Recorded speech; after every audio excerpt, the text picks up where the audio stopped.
merupakan kelompok molekul alami yang meliputi lemak, lilin, sterol, vitamin yang larut dalam lemak seperti vitamin A, D, E, dan K, monogliserida, digliserida, trigliserida, fosfolipid, dan lain-lain.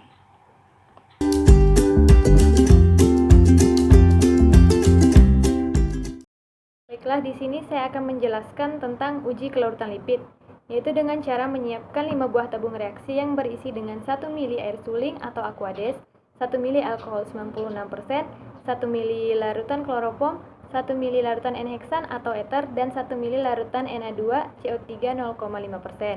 Masing-masing larutan tadi ditetesi dengan 2 tetes minyak kelapa yang digunakan untuk menguji kelarutan antara minyak kelapa dan 5 sampel tadi. Hasilnya pada tabung pertama yaitu menggunakan air suling, hasilnya tidak larut karena air suling bersifat netral.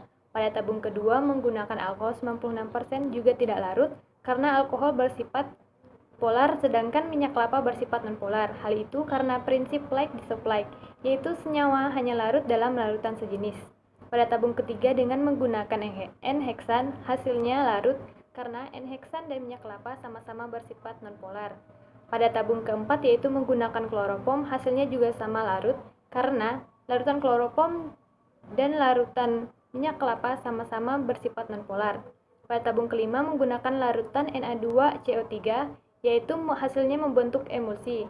Hal ini terjadi karena Na2CO3 bersifat basa sehingga terjadi reaksi saponifikasi atau reaksi penyabunan.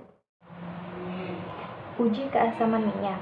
Pertama, ditetesi 2-3 tetes minyak kelapa ke dalam porselin tetes. Lalu, dilakukan uji keasaman dengan mencelupkan indikator pH. Kemudian, diamati perubahan yang terjadi pada indikator pH tersebut. Diulangi percobaan tersebut terhadap minyak tengik juga. Lalu, didapat hasil pH keduanya 5. Uji Salkowski. Uji Salkowski adalah uji untuk mengidentifikasi adanya kolesterol di dalam sampel. Uji ini menggunakan pelarut kloroform dan asam sulfat sebagai pemutus ikatan ester pada lipid. Jika positif, maka akan terdapat berwarna merah pada atas larutan dan endapan berwarna kuning dengan fluorens berwarna hijau. Cara kerjanya, pertama, kita siapkan 4 buah tabung reaksi yang bersih dan kering. Lalu, di masing-masing tabung reaksi, kita tetesi sebanyak 5 tetes minyak ikan, minyak kelapa, minyak tengik, dan mentega. Lalu, tambahkan 2 mili kloroform di masing-masing tabung reaksi.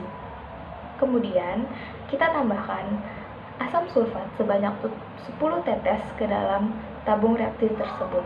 Lalu, kocok hingga homogen. Kemudian, amati perubahan yang terjadi selama 30 menit. Hasilnya, pada minyak kelapa, larutan berwarna putih sehingga tidak terdapat kolesterol. Kemudian, pada minyak tengik terdapat berwarna merah pekat sehingga minyak tengik mengandung kolesterol. Kemudian, pada minyak ikan menghasilkan warna kecoklatan sehingga dapat disimpulkan bahwa minyak ikan mengandung kolesterol. Kemudian pada mentega terdapat endapan berwarna merah sehingga mentega mengandung kolesterol.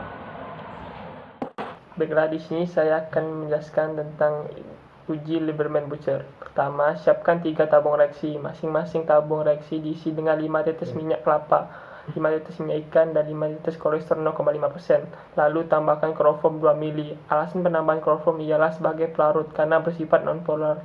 Kemudian tambahkan pula 10 tetes asam asetat anhidrid. Alasan penambahan asam asetat anhidrid yaitu untuk mengetahui atau mengidentifikasi gugus sterol. Tambahkan 2-3 tetes asam sulfat pekat untuk mengidentifikasi warna. Lalu kocok dan diamkan berapa detik.